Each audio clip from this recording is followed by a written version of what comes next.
Namaste, everyone. Welcome to Yoga for Holistic Living monthly lecture series organized by S. Vyasa, Houston, Swami Vivekananda Yoga Anusandhana Samsthana. We have indeed a very special lecture that we are looking forward to learning from. We have Dr. Jayaraman, who is the Dean of S. Vyasa Yoga and Spirituality Division at S. Vyasa Bangalore. And Anjali ji will introduce him in a moment. But before we get started, today is also the very special occasion leading to Diwali. So Deepavali greetings to one and all. May Deepavali bring more light in all aspects of our life, including our health, well-being, learning, so that we can continue on the path of yoga and spirituality. So a couple of housekeeping announcements very quickly. Please mute your audios throughout. You're welcome to keep your videos on so we can get the feel of, delivering this in a group. All the questions will be taken towards the end of the presentation. I request you to please put them in the chat and we'll be able to moderate and get your questions answered. With that, I will pass it over to Dr. Anjali Ranade. Anjali ji is our faculty and she has been with S. Vyasa for quite some time. She herself is a trained and certified yoga teacher and a yoga therapist and is a very active volunteer for all our programs and supports our programs. So Anjali ji, if you could please introduce Jayaraman ji for all of us. Dhanyawada, Smita ji. Suprabhatam to all and very, very happy Deepavali. Today, it's my pleasure to introduce our esteemed speaker, Dr. Jayaraman ji. He holds a PhD in Sanskrit from University of Madras. He pursued his PhD after completing undergraduate and postgraduate degrees with gold medal. He underwent a traditional Gurukula education in Vedas, Vedanta, and Yoga Sutra and gained his expertise since then. Currently, he is serving as a professor and dean in the Department of Yoga and Spirituality in University associated with S. Vyasa. He has authored numerous books and several peer-reviewed articles on yoga and Sanskritam. One of his book series, Yogasya Bhasha, is must-have, I should say, for beginners as well as advanced yoga practitioners who are interested in learning Sanskritam to expand their knowledge base. He conducts workshops on Tantra Yukti, ancient Indian thesis construction methodology, which is well received by experts in the field. I can go on and on talking about his accomplishments, but need to stop here myself due to time constraint. I was fortunate to learn Patanjali Yoga Sutra and Hatha Yoga Pratipika from him as part of yoga therapy course curriculum. We are truly blessed to have Jayaraman ji here today to share his knowledge and insights on pranayama with us. Please join me in giving a warm welcome to Dr. Jayaraman ji. Thank you, Anjali ji. Indeed, it's an honor to have you here, Mahodaya. Over to you. Namaste, Anjali ji, namaste, Smita ji, and thank you to all the audience, listeners who have joined in, yoga enthusiasts, yoga scholars, yoga students who have joined here. And this is the evening of Deepavali, means the eve of Deepavali. So wishing you all very happy, bright, prosperous Deepavali. So with that, I will commence my talk. I will do an invocation before commencing. Om yogena chittasya padena vacham malam sharirasya cha vaidyakena yopakarottam pravaram muninam patanjalim pranjaliranatosmi. So I will share my slide. Please let me know if it is visible. And in the presentation mode. Yes. It is visible. It is Yes. visible and in presentation mode. Thank you. So This is the topic, Textual Insights on Pranayama, an untapped source of knowledge. So I would like to start with a paper that was published that I had the very good opportunity to co-author with Dr. Professor Shirley Telesji and others. It is a comparison of practice guidelines for yoga breathing from traditional texts and PubMed indexed research. So in this, the significant or aspect of this paper is it is about pranayama basically. Two pranayamas were taken up, Bhastrika and Bhramari pranayama, and then the research team, we worked together in the sense to understand what is reported as Bhastrika pranayama and Bhramari pranayama in the peer-reviewed papers, and what exactly is the guidelines that we get from the texts.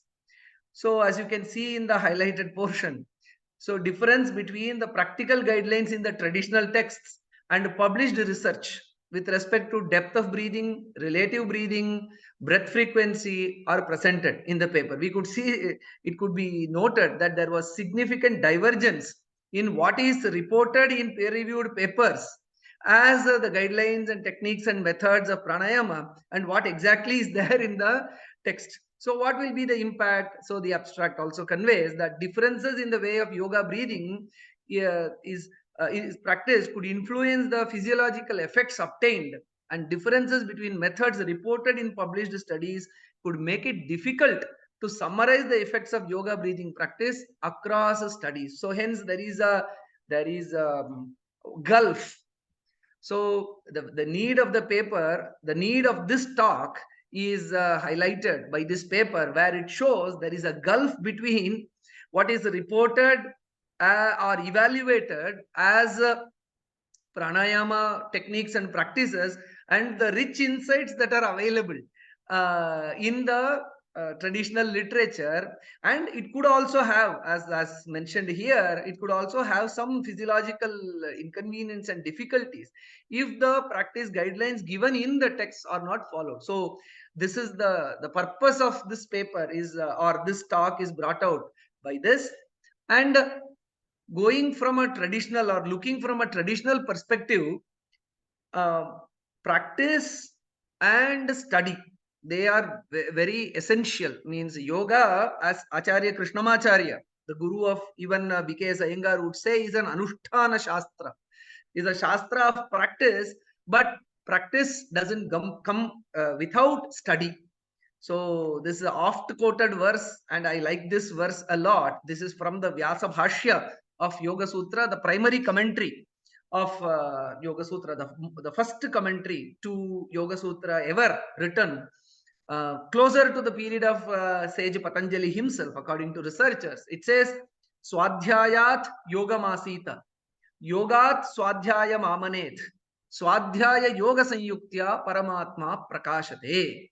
So Swadhyaya and yoga should go together. Swadhyaya here refers to both japa and also the study of the yogic literature and also the practice of yoga. So practice and study of yoga should go together, because the study will give us or connect us, the study of yoga literature based on the traditional texts and commentaries and the knowledge that is handed down, preserved through generations and living traditions. So that Swadhyaya, the study of that, will connect us to a lot of wisdom accumulated over the past. And then it will, and based on that, if we construct model our practice and the evaluation dimension of yoga, then it will be complete, wholesome, and then safe also, and also most beneficial. And the need to reinvent the wheel will also be avoided. Means all that has been stated in the text, all the insights that are available, we can kind of use it right away rather than doing our own trial and error. And of course, if we do it properly, we will come to the same conclusion. So we can get more insights if the Swadhyaya dimension or the knowledge that is there in the yogic literature is taken a bit more seriously, both in the practice dimension and also in the research evaluation dimension. So hence, this especially with regard to pranayama, because pranayama is critical to hatha yoga or yoga even. So because the very definition of pranayama means hatha. When you say hatha, hatha itself means pranayama, according to the Jyotsna commentary, one of the finest commentaries, lucid commentaries written to to Hatha Yoga Pradipika.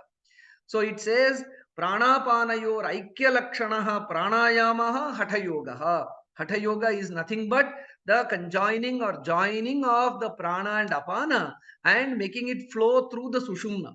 So the flow of the combined prana and apana into sushumna itself is the meaning of Hatha Yoga. So what is central to Hatha Yoga is pranayama. And of course, the efficacy of the practices of Hatha Yoga is very well known, be it the asanas, pranayama, or mudra, or bandhas. So hence, the very core of the Hatha lies in pranayama, and it is very efficacious also in bringing about various benefits. So hence, it would be very useful to look into the rich insights that are there with regard to pranayama, around which all other practices of yoga are built. So now we will divide this talk into 3 dimensions with regard to pranayama even. So we will look into the very interesting insights that come from the especially the Hatha Yoga Pradipika. I will focus only on the Hatha Yoga Pradipika and its commentary Jyotsna. 3 aspects of pranayama we will look into. Any practice in the Krishnamacharya tradition where my yogic training has happened. So there is Purvanga, Pradhananga and Uttaranga. Means there is a preparation into the practice. So there is a run up to the practice of the given technique, asana, pranayama, etc. That is Purva Anga. And then there is the Pradhana Anga, the main core aspect of the practice. And then Uttaranga. Uttaranga is how you slowly come out of the practice, and also what are all the experiences or the benefits that one can feel through the practice. So these 3 aspects are there in the Krishnamacharya tradition in any given practice. So guided by that, I have also divided my talk on the pranayama in these 3 aspects: the Purvanga dimension of pranayama, the insights on prerequisites and the fundamental regulations of pranayama from the texts, and especially from the commentary literature. And hence, and the second point is the pradhananga, the main techniques of the pranayama, a few of it. I cannot go into pranayama itself is a huge area. So a few techniques for which insightful inputs are there from the textual dimension. So that we will see for the technique per se of the pranayama itself. And then what are all the finer insights on the benefits of pranayama. So these three dimensions, if we cover, so it touches upon the 3 major areas or aspects of pranayama. And so we will see what are all the very insightful ideas that come from these. Now, as I said, Hatha is central to, means pranayama is synonymous to Hatha Yoga, and the problem is with going with certain translations or dictionaries, such approaches. We don't go into the deeper commentaries that are available. We just, okay, we have the dictionary, we have the translations, we'll manage by it. Why to dig deeper into the traditional commentaries and wisdom? So, as I said, Hatha means pranayama. So, one of the most referred to dictionaries these days, or since 1899, since it was published by Monier Williams. So, how does Monier Williams look into Hatha? He says it's a kind of Monier Williams dictionary is Sanskrit to English, means the Sanskrit words for that English meanings are given. So Monier Williams says it's a kind of forced yoga or abstract meditation, forcing the mind to withdraw from external objects, treated in the Hatha Yoga Pradipika by Swatmarama and performed with, underline, with much self-torture, such as standing on one leg, holding up the arms, inhaling smoke with the head inverted, etc. So the oft-quoted, most kind of referred to dictionary is Monier-Williams, and this is what Monier-Williams has to say on what Hatha Yoga is. And practitioners of Hatha Yoga, we certainly know that this is not standing upside down or self-torture, smoking. All these may be practiced in certain fringes, but this is not mainstream. And the very text Hatha Yoga Pradipika that is mentioned by Monier-Williams does not have any of these aspects of hanging upside down or smoking. It doesn't mention about smoking at all. So rather than me kind of refuting it, Jason Birch, a known kind of a scholar in the current day on modern yoga studies, he himself says that Monier-Williams confounded Hatha Yoga with various practices of asceticism. So hence, this is not at all the meaning of Hatha Yoga. So this is countered by the current Jason Birch from the West himself, West itself. So hence, we can see that the limitations of looking into the dictionaries alone and not going into what the tradition has to offer as insights, as I just mentioned. So the traditional commentaries say that hascha tascha hatau surya chandrau tayor yogaha hatha yogaha pranapanayor aikya lakshanaha pranayamaha hatha yogaha. This is what we have from the commentary literature, the Jyotsna commentary, where Hatha Yoga is presented synonymously to Pranayama. So this is just a glimpse or kind of a trailer to what is to come about the three dimensions of the Pranayama that we are set to explore now. So now, first we will look into the prerequisites, the insights on prerequisites and fundamentals of Pranayama. So now we will see that so there is this very first verse, the second chapter of Hatha Yoga Pradipika of Swatmarama discusses about Pranayama, where the very first shloka, the very first verse says, Athasane dridhe yogi vashi hitamitashanaha guru padishta margena pranayaman samadhyaset. So that's how the verse reads. The translation, I'm just focused on the first line where it says, the yogi having practiced, perfected himself in the asanas, then he should get into the practice of pranayama. So this portion, athasane dridhe yogi. So the translation says, having, so what is asane dridhe? The translation reads, having perfected himself in asanas, one should get into pranayama. Is this a proper translation? Of course it is. And even the earlier text, that is Patanjali Yoga Sutras, it also says, Tasmin sati shwasa prashwasayor gati vicheda pranayama. After having established firmly in asanas, a good, reasonable capability to sit stably, facilitated by the systematic practice of asana, then one should get into pranayama. So that meaning is fine. But is there anything more to this? So in this context, we can see this asane dridhe, the firm, after becoming firm in the asanas, can, within the proper grammatical framework, can be looked into with a little more insight, where the commentator of Hatha Yoga Pradipika Jyotsna, he says, dridhe sthire kukkutadi vivarjite siddhasanadau iti va yojana. See, asane dridhe. One interpretation is having perfected in asana. Asane dridhe can also mean that in a firm posture, in a stable posture, which means not in Kukkutasana. Many of you will know that Kukkutasana is a hand balancing asana. So where you just, you place your palms in Padmasana, you insert your hands, place your palms firmly on the ground and lift your body. And though you try to hold your body stably, there will be trembling. And in such balancing postures like Kukutasana, Natarajasana, and such other, and some other Dhanurasana, and such other asanas where there is, which involves a balancing of the body rather than keeping the body stable. So avoid, so asane dridhe means in asanas which are stable and not asanas which have an element of a requisite of balancing yourself. So Kukutadi Vivarjite, avoiding asanas like Kukutasana and then choosing asanas like Siddhasana. Siddhasanadau itiva yojana. So Siddhasana is the most preferred asana which gives great stability.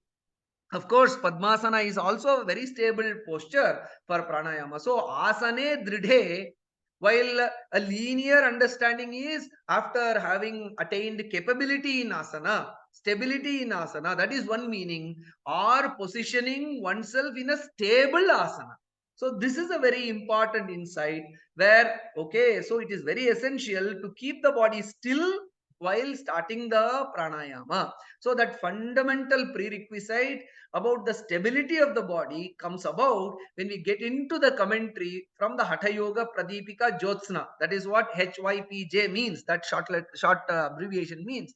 So hence that the finer layer of meaning of the prerequisite of asana is missed out if we don't connect with the traditional commentary. So if we limit, of course, the meaning given in the translation is not wrong, while we can add to further layer or deeper understanding when we get into the commentary. This is one example with regard to the prerequisite of for pranayama. The next one, which is with regard to the food. 2.14 from the second chapter of Hatha Yoga Pradipika, there is a reference. Abhyasa kale prathame shastam kshirajya bhojanam. So what kind of a food is preferred for the practice of pranayama? During the practice of pranayama, what is prescribed? Abhyasa kale prathame. So in the initial phase of practice, shastam, it is recommended. What is recommended? Kshirajya bhojanam. Kshira ajya bhojanam. Kshira is milk. Ajya is ghee or butter, melted butter or clarified butter. So kshirajya bhojanam, consuming milk, and the apparent translation, if you go by the general translation, it would mean in the initial phases of practice, it is recommended to have a meal of, the general interpretation would be bhojanam means meal of milk and clarified butter or ghee. So should one merely drink? So what is the understanding that one gets from it? So one should only drink milk and then consume the ghee or the clarified butter. Is that what is the understanding? So only liquid diet, is what is meant by this.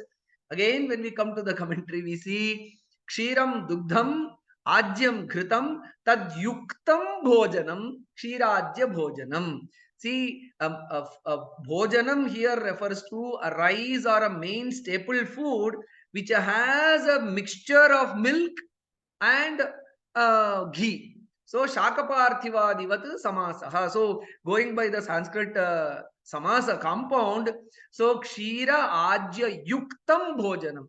A meal or a rice or wheat or whatever preparation, major preparation which is there, bhojanam is there. Along with that, you have to add in plenty or in good quantity milk and the ghee. So, which means it is not a mere bhojanam or mere consumption of milk and ghee. It is the consumption of the staple food along with milk and ghee. That clarification comes only when we look into the grammar, the compound. When the compound is resolved in a proper way, we understand the dietary requisite or recommendation properly, or else there is a possibility that one misread this and then ends up only drinking milk and ghee. So hence that clarity about what kind of a food requisite is prescribed. So that comes again when we go into that's what when we see the commentary literature there, it's all there for us, but we have to connect to it and utilize the insights. Now again, staying still with the prerequisites of pranayama. So very interesting and intriguing shloka is there. 2.6 Hatha Yoga Pradipika 2.6. This verse is there. What does it say? Pranayamam tatah kuryat nityam satvikaya dhiya. It says, practice pranayama with a sattvic state of mind. Okay. Now, okay, this looks plain and simple. What is the problem with this? So when you cross-refer with the Yoga Sutra says that the outcome of pranayama is a sattvika state, sattva. Tataha kshiyate prakashavaranam. So Yoga Sutra says the covering over light diminishes, which means light manifests. Light here means sattva. Prakashancha pravrittincha. So prakasha is connected. Light is connected with sattva, means clarity, illumination, enlightenment. So that is sattva. So that clarity comes about when you do pranayama, or as an outcome of pranayama. Yoga Sutra sees sattvic state of mind as an outcome of pranayama, the older text, whereas here in the Hatha Yoga Pradipika it says, with a sattvic state of mind, practice pranayama. So a sattvic state is a prerequisite for pranayama. Which one is right? How do we resolve this? So this question comes about, or at least if not completely getting into the state of sattvika, how exactly we resolve this? So again, to this we have to resort to the commentary literature, where it helps us understand this better. So what exactly is kind of evoking the sattvic state before entering into the practice of pranayama? To this, again, the commentator says, Ishvara pranidhana utsaha sahasadi prayatna vibhuta vikshepa alasyadi rajasa tamasa dharmaya satvikaya prakasha prasada shilaya dhiya buddhya nityam pranayamam kurya. So before the practice of pranayama, how to evoke that state of sattva before getting into the practice of pranayama? Shall I immediately jump onto the mat and immediately shall I start the practice of pranayama? No, just settle down first. Connect to the divinity, surrender to the divinity, whichever form of the divinity that you relate to, your personal God. So surrender to the divinity, all the results, all the actions that you are going to perform, all the outcome, everything. So have a connect with the higher. So Ishvara pranidhana, and then also recollect and remind yourself about the 6 sadhaka tattvas, which are again mentioned in the first chapter of Hatha Yoga Pradipika, which says utsaha, sahasa, dhairya, tattvajnana, nishchaya, janasanga parityaga. So you have to again bring to your mind these 6 aspects. That is, utsaha means effort with enthusiasm, and then sahasa. So bring in a sense of enthusiasm. Don't say, oh, again I have to start. No, yes, today I am going to start this pranayama and I look forward to the practice. Such an utsaha is needed. And then sahasa means what will happen if I do this? Too much worrying about the consequences. When you are guided by a proper tradition and a teacher, one should not further doubt and worry. So sahasa, that is needed. And then dhairya. Dhairya means how many ever times you fail, again rising up and then doing it. So I am unable to inhale properly or exhale properly or hold properly or doing the various techniques, or the number of count. So 6 inhalation, hold for certain duration, exhale for certain duration. No, I am unable to measure up to it. It's not possible for me. No, not giving up. Never say die. That attitude is dhairya. And then tattva jnana. So 4th factor, tattva jnana. Tattva jnana is what is the ultimate purpose for which I am doing this pranayama? Is it health, well-being? Of course it is. The ultimate purpose is understanding that I am not the body, not the mind, not the sense, but my true nature is consciousness. So towards that this will give me a clarity of mind, for which towards that I am starting this practice. So reminding oneself of the ultimate purpose. And then Nishchaya. Tattvajnana is clarity of knowledge, and Nishchaya is not doubting about the ultimate goal of the practice. So that is the realization of the self. So all these are the utsaha, sahasadi. So the point is how to evoke a sattvic state of mind by practicing, by before start of the pranayama, first uttering certain omkara mantras, and then connecting with the divinity, and then remembering or reminding these 6 factors. And so that will slowly, what does it do? How does that help in evoking the sattvika state of mind? We are not left to any imagination. That mechanism of working is also given. So evoking of these 6, what will it do? Vikshepa alasyadi abhibhuta vikshepa alasyadi. Because of this, when I evoke utsaha, then and sahasa, etc., my laziness, my distraction. So when I remind myself of the purpose of the practice, then my distractions are overcome. So distraction is a quality of rajas. And then utsaha, when I say that, oh, I should be enthusiastic, energetic in my practice, not dull and drowsy in the practice, then I mentally remind myself that I should not be tamasic. So hence, all these are, they drive away the rajasic and tamasic tendencies which may be there, to shrug off the rajasic and tamasic tendencies which may be there. It's very essential to evoke the state of sattva by reminding oneself of all these factors.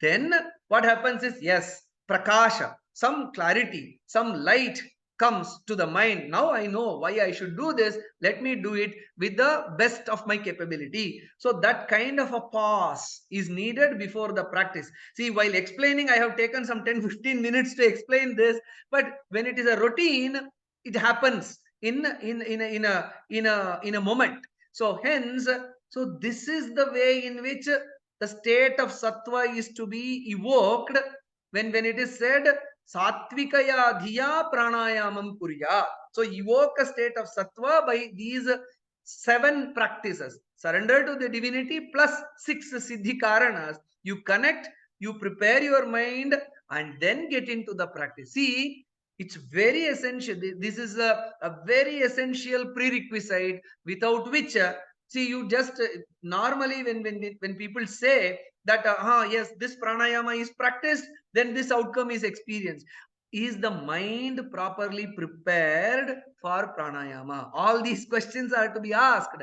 So without preparation, if you measure and say that this is the outcome of pranayama, are we sure that is this the really intended outcome, or is this, or the quantum of the outcome, could it have been better, or more outcome, more dimensions of outcome could have emerged if all these ideas from the text is means kind of this is conveyed, or instructions are given before the practice of pranayama, including all these dimensions. So this is how the mind is prepared. These are the valuable insights which are missed out in the practice and also the evaluation, or these add great value to the practice of pranayama while the mind is prepared, addressed properly. And these insights really make a difference in the way, the quality of the outcome of pranayama. Now next one, this is again an oft quoted verse that I do indicate, that is, I know we are still in the prerequisite. You have to go to the main technique and also the benefits. Let me see. So this is a very interesting shloka, a verse, again from the 2nd chapter, 18th verse. See, I have not yet gone into the techniques of pranayama as such. We are still with the prerequisites of pranayama. Where this is a very interesting shloka, verse of Hatha Yoga Pradipika. It says, Yuktam yuktam tyajed vayum, yuktam yuktam cha purayed, yuktam yuktam cha badhniyat, evam siddhimavapnuyat. So a standard translation you can see, one should gradually exhale the breath and gradually inhale it, and one should also restrain it gradually. Thus, siddhi is attained. What is gradually? So, what is gradual in inhalation? What is gradual in exhalation? And what is gradual in holding the breath? Kumbhaka. Of course, the source text, the Sanskrit text also merely says yuktam yuktam. So, there's a very kind of true to the originals. The translation also says gradual, gradual. Yuktam, yuktam, gradual, gradual. But again, when you go to the commentary literature, you can see each of the gradual is different. What is gradual in exhalation, what is gradual in inhalation, and what is gradual, or I am not sure whether gradual is the right translation in the context of holding the breath. Let us see. So when we go to the Hatha Yoga Pradipika Jyotsna, so each of this has a different meaning. So the commentator says, Vayum Pranam Yuktam Yuktam Tyajet Rechana Kale Shanai-shanaireva rechayet na vegatah. These give the thumb rules for inhalation, exhalation, and holding the breath. We are all aware that pranayama has three major components: inhalation, exhalation, and holding the breath. So the thumb rule for the practice across the techniques, be it Surya Bhedana, Ujjayi, Sitkari, Shitali, etc. With, of course, certain exceptions are there. So the fundamental principles to be followed for inhalation, exhalation, holding is offered here. So what is yuktam? Yuktam in exhalation, the commentator says, shanaihi shanaihi eva. Every exhalation should be done very slowly. Na vegataha. Any exhalation component of pranayama, unless otherwise specifically mentioned, just like in Bhastrika, it is the technique itself is rapid exhalation and inhalation. So hence it doesn't apply there. Otherwise, in Surya Bhedana, Ujjayi, Sitkari, Shitali, in such other techniques, when merely exhalation is mentioned, it should be understood that it is an exhalation which should be slow only. Never should one be having a sense of urgency in exhalation. And then, so this is a fundamental rule, because it is the commentator itself himself says in some other context, a rapid exhalation in a normal pranayama technique will make the practitioner feel weak. So durbalatvam will set in. A weakness will come about if one exhales rapidly. So, and then, so this is the yuktam in exhalation. So what is yuktam in inhalation? Yuktam yuktancha nacha alpam nacha adhikam cha purayet. In the context of inhalation, the inhalation should neither, or it refers to the quantity. While in exhalation, yuktam means the pace of the breath, which should be slow. In the context of inhalation, it means how much. So it should neither be more nor should be less than the capability of my ability to get the breath within. So it should neither be less in quantity, the breath that I take in, nor should it be more. So that is yuktam in the context. One should try to understand it gradually by practice. This is my optimum level of inhalation. I should stop with that. So if I can inhale only till 6 counts, I should stop there. And if I am capable of doing 6 counts, neither should I stop with 4. So it's by practice we should understand that what is the ideal, means whatever is my capability of holding in my this thing capability. So I should stop with that. So quantity, yuktam in the context of inhalation points to the quantity of, or the volume of the air that we taken. And then yuktam yuktancha badhniyat. Again, there is no gradual in holding. So, and one more important thing is more than exhalation and inhalation, the central aspect of pranayama is holding of the breath, kumbhakam, because that's why. And you can see that in Hatha Yoga Pradipika, for pranayama is synonymous to kumbhaka, and especially antah kumbhaka, the holding within. And in Hatha Yoga Pradipika, I can say with confidence that there is no hold after exhalation.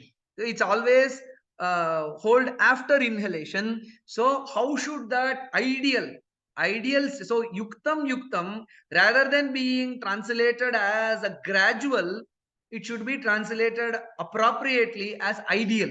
So the ideal way, so the entire thing can be retranslated as ideal inhalation, ideal exhalation, and ideal holding of the breath. So what is ideal way of holding the breath within? It is not just inhaling and just locking or kind of stopping the movement of breath. So it is inhaling the breath and then practicing the three bandhas. Jalandhara bandha. Jalandhara bandhadi yuktam badhniyat kumbhayet. So prana, after the inhalation, the three bandhas are to be practiced. That is the ideal way of holding the breath. There may be certain points on whether the Uddiyana Bandha is possible with holding the breath within. That's a different discussion, but I can clarify that, but in due course. So the point is holding the breath within should ideally be done with the three bandhas, not merely just holding the breath. So we can see while the source text and the translation maybe just leaves a lot of things to imagination, while the commentary, which is a mine of wisdom, treasure of wisdom, leaves nothing to imagination and gives the very practical thumb rules, which are very essential prerequisites for practicing the three fundamental components of pranayama, that is inhale, hold, and the exhalation of the breath. So in this way, just to summarize what we have seen here, just in the context of the prerequisites of pranayama, we can see alternative from the firm asana. The insight that we saw is alternative way of looking at the same atha asane dridhe. So that is alternate or further layers of meaning.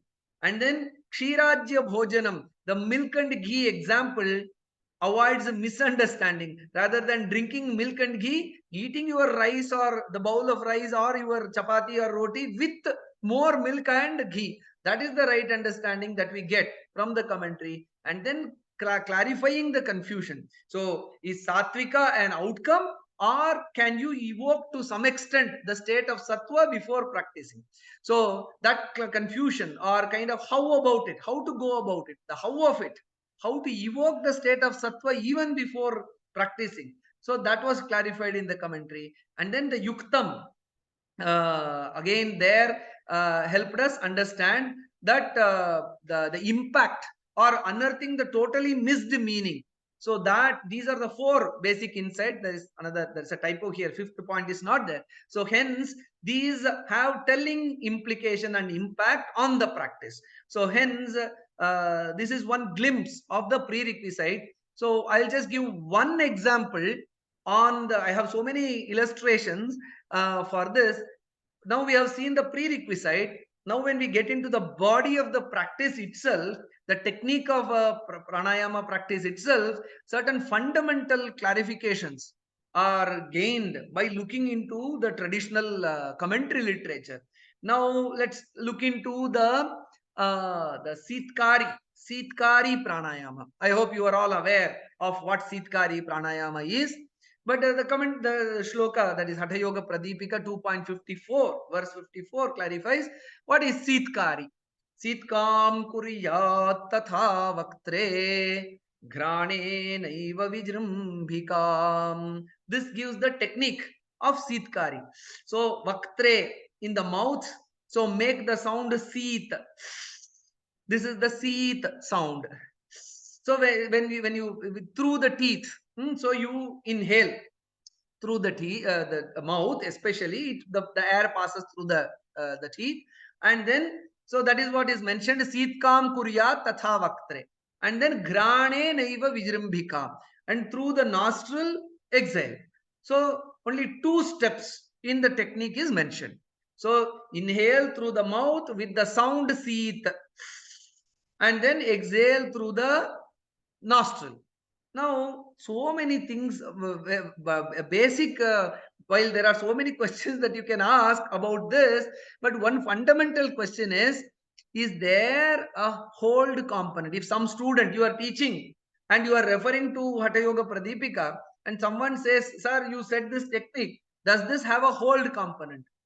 When you refer to this shloka, does this give you, or the translation, does this give you the any reference or answer with regard to the hold component? Do we have to hold after inhale? Is this there? So then again the commentator in Hatha Yoga Pradipika Jyotsna, he clarifies, Kumbhakastu anuktopi sitkaryaha kumbhakatvadeva avagantavyaha. So if you see the beginning of the chapter, Ashtakumbhakaha, the very section itself is called as the section on Ashtakumbhaka. That is Surya Bhedana Mujjayi Sitkari Sitali Tatha Vastrika Brahmari Murcha Plavini iti Ashtakumbhakaha. That's the primary preliminary shloka under which all these other techniques are detailed. So just like Surya Bhedana is a Kumbhaka, Sitkari is a Kumbhaka, and then Shitali is a Kumbhaka. So the very tag that it is Kumbhaka or it is under the section of Kumbhaka implies that there is a hold component there. Even though it is not mentioned in the subsequent verses on the techniques, as it is designated as a Kumbhaka by the very context and the chapter in which it appears, it is Kumbhaka. So hence there is a hold component after inhalation. So Kumbhakatvadeva avagantavyaha. So with all confidence, by understanding the textual context, structure, flow of the thought, the commentator has made it amply clear for all the practitioner that the classical technique of the Sitkari is do the seet sound through the mouth and then hold the breath and then exhale through the nostrils. So this is the proper technique. Of course, people can still do it without holding the breath in the initial phases, because in the practice, we can understand that the hold component is never taught in the beginning or not even ideal to be practiced in the beginning. Slowly, when one is capable of handling one's inhalation and exhalation better, only then later the hold component is introduced slowly. But still, when the question is there, classically, do you have or do we have a hold component in Sitkari or not? With all confidence, we gain a lot of confidence when we refer to the text and the commentary especially. And confidence and clarity is very essential for such practices like pranayama, because yatha simho gajo vyagraha bhaved vashyah shanai shanaihi anyatha hanti sadhakam, means prana is a very delicate entity that we are handling. Just like a simha, gaja, vyagra. Simha is lion, gaja is elephant, and then vyagra is a tiger. How does a trainer tame a lion or a tiger or an elephant? Shanai shanaihi bhaved vashyaha shanaihi shanaihi. Slowly, gradually, systematically, methodically, with confidence. So with confidence, if you have to manage the prana, you should have, or a practitioner should have, the knowledge. If not initially, or at least there should be a focus to understand, yes, I have to go into the traditional wisdom. There is wisdom about this practical insights and inputs, that yes, this practice has a hold component. Maybe in the initial phases, it is not practiced. So hence, only when the commentator does the job for us by comprehensively studying the text, that is the beauty of the Samskrita commentary, where the commentator does the job for looking into the gaps in the text and filling it. So the same kind of absence of mention of the whole component appears for the Brahmari also. Vegad Ghosham Purakam Bringanadam Bringinadam Rechakam Mandamandam Yogindranam Evam Abhyasa Yoga Chitte Jata Kachid Ananda Leela. So in the Brahmari also, the inhalation is mentioned, the exhalation is mentioned, the hold component is not mentioned. Then do we have a hold component classically in the Brahmari practice? Of course, yes, because it also, Brahmari technique in Hatha Yoga Pradipika is also read under the Kumbhaka section only. So hence, even in Brahmari, classically, ideally, there is a hold component. And if the desired, see, the text also promises certain results. So if the result has to be achieved, then the technique has to be done appropriately. So what is the correct way of, classical way of, proper way of? So sometimes we do the practice and we do not see the benefit. So then we have to check whether we are doing it properly. How do we check? How do we cross check? How do we verify? Going into the commentary and understanding, am I practicing all the components classically? So that is another source which will help. So in this way, there are so many other insights, lots of insights that are there. Maybe a workshop should be done rather than a talk. So I'm just skipping those aspects. I'm just going to the third component. I'm also looking at the time, so I should finish it in time. So initially we saw about the insights from the commentary on the prerequisites. Second, we saw that for the technique of the practice itself for pranayama, how the traditional commentaries are very resourceful. And then now coming to the outcome of the pranayama, how to understand what is the desired outcome or the proposed outcome, so that we look at the right place. In the sense, all the practices of asana, pranayama, etc., we do it with the mind in mind, looking for certain outcomes and benefits. So we should also have a clarity on what exactly is the promised outcome, so that means we are not disappointed or misled, or we are not confused. Oh yes, am I doing it right, correct or wrong? Because I don't see the outcome, the cause effect connect will not be established if we don't get the benefits, have a clear understanding about what the benefit is being promised.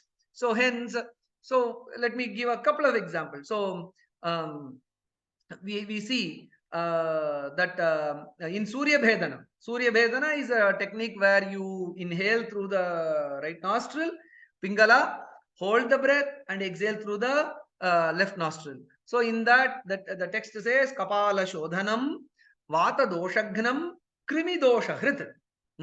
It says that the Surya Bhedana kind of cleanses the Kapala skull region, and then Vata Doshagnam, it helps manage the imbalance in Vata, the doshas created by Vata, and then Krimi Dosha Hrit. So Krimi, the kind of krimis, or maybe it is called as the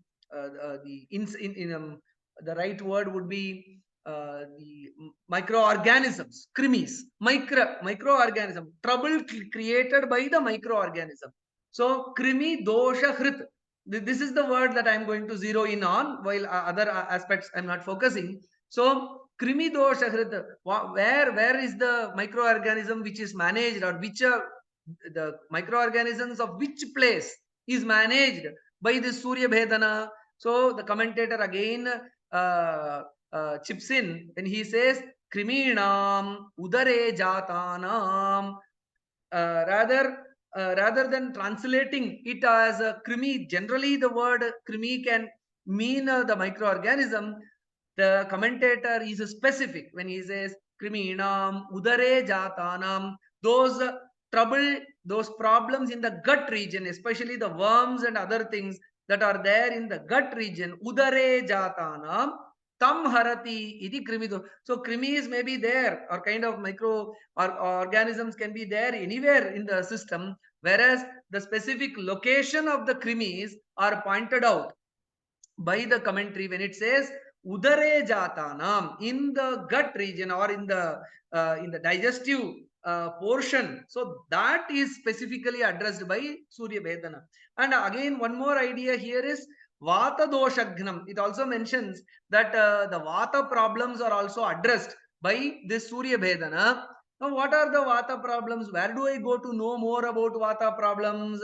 So to that, the commentator again indicates Vata Doshaha Ashiti Prakarakaha. So 80 types of problems due to the vitiation of Vata, they are managed. So anyone who is into yoga ayurveda will immediately get a cross connection. Oh, 80 types of vata, where is it mentioned? Which is the discipline which discusses a lot about vata, pitta, kapha? Immediately one is connected to Ayurveda. So when you go to the Charaka Samhita, you will find a lot of reference, or the 80 types of vata problems are listed out. So all that, so by the practice of Surya Bhedana, so 80 types of vata problems can be managed. So that is the indication. So for further elaboration and detailed understanding, so what are all the manifestations or what are all the benefits in detail, one can understand. To that, effective lead is given from the commentary literature, that is the Jyotsna commentary. So in this way, we can see that these insights on the pranayama, so both in the preparatory stage, during the technique, and also the outcome of it. There are also many other such inputs. I'm skipping them for want of time. So there are again how to practice abhyasa krama, say along with these prerequisites, etc. There is much more in the commentary, in the text, about the abhyasa krama. What is the sequence? What to practice first? What is next? Especially in the practice of pranayama. What is the detailing or sequencing of the practice among the techniques? That is mentioned in the commentary. And then when is the ideal time to practice? And then duration. So when you say number of counts, number of times, etc., for that again you have lots of details, a lot of elaborations. You measure it in matra. What is matra? All that is described and defined in the text. And then what are all the 4 appropriate times? Now, pratar, madhyandine, sayam, ardharatrecha, kumbhakan. 4 times are mentioned. So in the morning, in the midday, in the evening, and also in the middle of the night. 4 times of practice is mentioned. Then the specific time in the morning, when you say in the morning, when in the morning, when in the midday, when in the evening, when in the middle of the night. What is the middle of the night? How do we define it? So everything again, you have further details and definitions on all these aspects also. So there is much more one can understand from the commentary literature. So when you see all these, we can see that thus just I wanted to show a word cloud analysis. When you put together all the available insights and create a word cloud out of it, so you see that unearthing of new information, that's one major outcome from the textual analysis. And then clarity, so many aspects, whether it's this way or that way. And then avoiding is another major word that is repeated when you see the description. So we avoid stepping into trouble. So that is, and then resolving many kind of doubts, etc. All these are some of the major outcomes when you look into, or when you have such a guidebook, traditional, in the form of traditional commentary. So it is worth looking into the traditional commentary literature rather than merely going by the translations, etc. So hence this is the untapped wisdom. So one should spend time, just like it is very essential. Dirghakala Nairantarya Satkara means the qualities of a practice involves a long-term practice, and then very systematic periodical practice, and also with a great amount of faith that this is going to give me, benefit me. Along with that, one more dimension, along with the study. As we practice, we should also study. And these texts, it doesn't mean that they are only in Sanskrit. They have been translated. I myself was a part of a translation project, and hence all this have been laid down in English also. So hence in whichever language it can be translated. So hence all this is available. Only thing is, as practitioners, as researchers, as teachers, while looking at a technique, let there not be a rush into the practice. Let us take it slowly and steadily. Let us chew the cud and then digest it properly in the long run, so that we kind of reach the desired benefit. And last point, I would leave you with one again verse. I started with a verse from Vyasa. I end with a verse from Vyasa, because this entire lecture is happening in the substratum of Vyasa. So this again shloka is from Vyasa's commentary, where he says, Agamena, Anumanena, Dhyanabhyasa Rasena cha, Tridha Prakalpayan Prajnam, Labhate Yogam Uttamam. See, in any practice, any discipline or any pursuit in our life, we want to add value to what we do. In the sense that I'm doing yoga, I want to do Uttama Yoga. I have to move from yoga to Uttama Yoga. Uttama means the best, the proper, the right, the correct way of doing yoga. So what is the right way of doing yoga or making my yoga value added? So what are the three aspects, foundational aspects? Vyasa in commentary to Sutra 1.48 on Ritambhara Prajna says, Agama means studying or grasping or imbibing or inculcating gradually and slowly the traditional wisdom, textual wisdom that is there on offer to for all these practical, and all this, as you have seen, are not theoretical. All this is practicable, means every day we can do it out and experience it. So that textual practical wisdom, so that is an important component in practice in yoga, which is a very critical contributing factor in Uttama Yoga. And Anuman, of course, we should also do our inferences, or whether am I doing it right or wrong, or what is the effect on me, particularly on my students. So that experimental dimension, inferential dimension, the text itself says do experiment. So hence Agama, Anumana, and then Abhyasa Rasa. Not merely theoretical understanding or kind of, though it may be practical insights, not merely a grasp of it, and also mere inferences and experiments. One should also have the rasa, joy of practice. So these three dimensions make your yoga Uttama Yoga. But what I try to convey is the first step is Agama. It starts with a very good understanding, very solid, sound understanding, or eternal connect to the textual wisdom that this has more to offer. So that kind of a foundational necessity of connecting to the traditional wisdom, that will gradually help us to move from yoga to Uttama Yoga. So on this occasion, I thank Vyasa Houston for giving me the opportunity to share these thoughts. If there are any questions, I'll be happy to take. I'm at loss of words, Mahodaya, for after such a fantastic presentation. It leaves us wanting more, learning more. There are a lot of comments, questions in the chat that are there. Maybe we can entertain in a few. Again, lots of comments on how wonderful of a presentation this has been.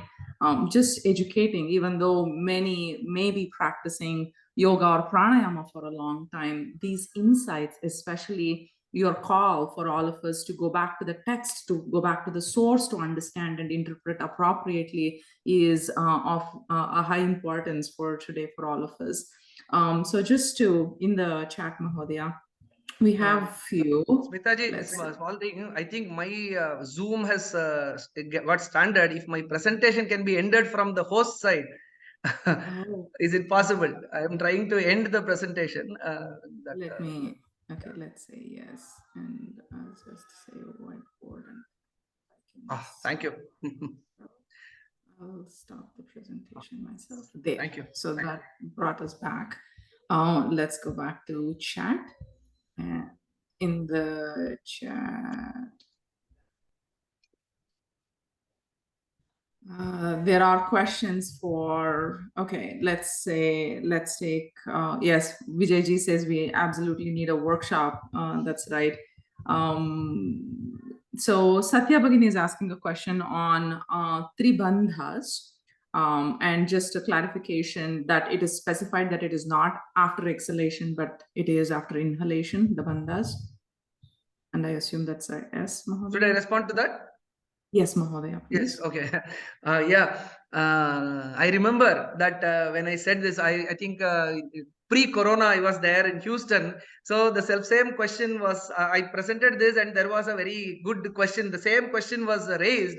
So in that, there is two things. Normally, yes, as practitioners will feel that especially Jalandhara and Moolabandha, there is no problem. Generally, even after inhalation, it is not a major kind of difficulty one would obviously feel, especially with regard to the Udyana Bandha. That question specifically remains, whether is it possible at all to do the Udyana Bandha on holding the breath within.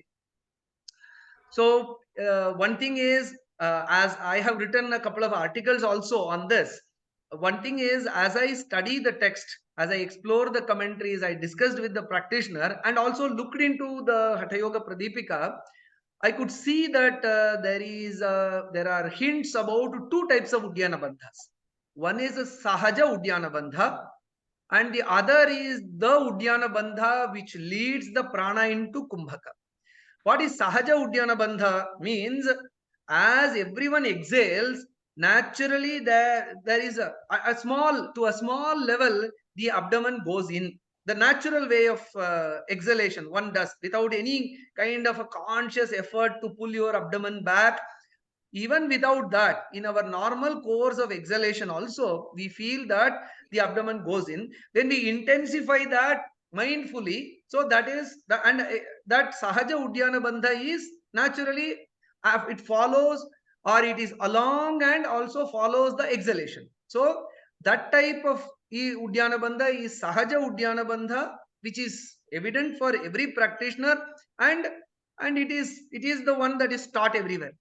And there is a Shastrik Udyana Bandha, which is the Udyana Bandha with having the breath within. Means you inhale, and so after inhalation, the Jalandhara Bandha is done to push the prana down, and then the Mula Bandha is done to draw the apana up. Then the prana apana sanyoga happens, and this combined prana apana is drawn into the Sushumna through the Udyana Bandha.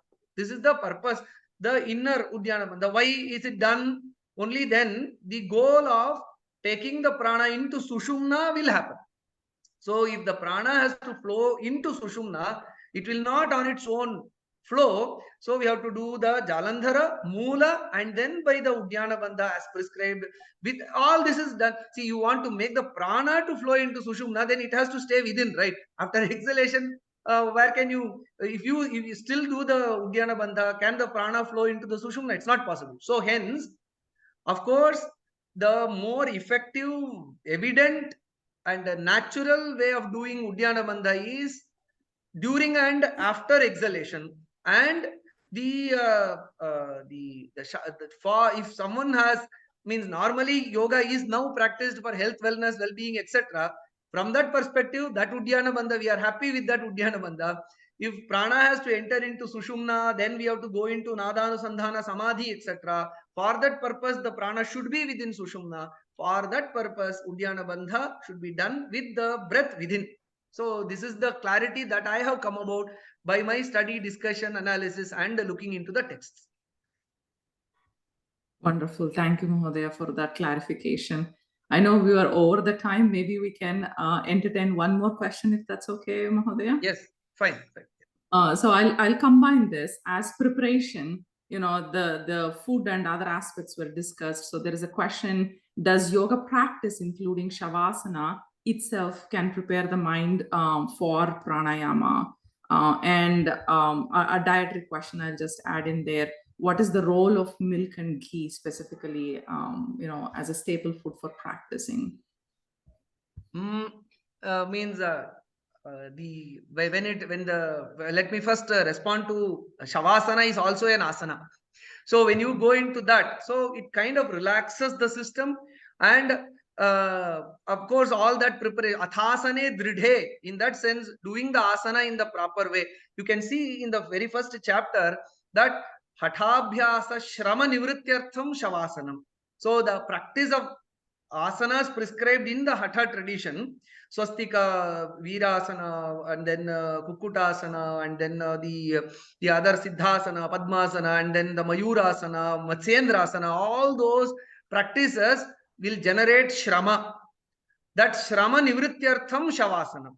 So it is integral to the practice of asana. So Shavasana, in a way, reduces the Shrama of the, or kind of fatigue or a physical tiredness that is generated by the practice of Hatha, and then brings the body to a kind of stability. And then, of course, one should start with the pranayama practice. So hence, of course, Shavasana, when you say right kind of asana practice, Shavasana is also incorporated within. So that is the first aspect. And then what is the benefit of consuming milk and ghee? They are nourishing aspects, as dietitians would know. Not in excess. Always, everywhere we see that mitahara. Hatha Yoga also advises mitahara. Neither more nor less, as adequate as required, the nutrient or the nutrition requirement of the body. So that is taken very well care of by the kshira and ghrita, the milk and the ghee. So that is the point of. And one more thing is, when doing these practices, some energy is also needed. A weak meek person, he himself requires a lot of energy. How? And as I previously also hinted, hatha involves some amount of shrama, means there is some hardship, means some kind of effort, some energy has to be spent. If some refinement, if a farmer is tilling a ground, means now there is a tractor and other things, some kind of a physical energy is needed to do this practice itself. So hence certain foundation of health and normal diet which will strengthen the person, the practitioner should also be to some extent well nourished. So hence towards that, kshira and ajya are two indications. Any other, according to the prakriti, see there are so many permutations and combinations here. So according to the prakriti of person, the general nourishers are milk and ghee. Any other food in a moderation which will nourish a particular practitioner of a given prakriti can be considered as a nutritious food preparation for a practitioner.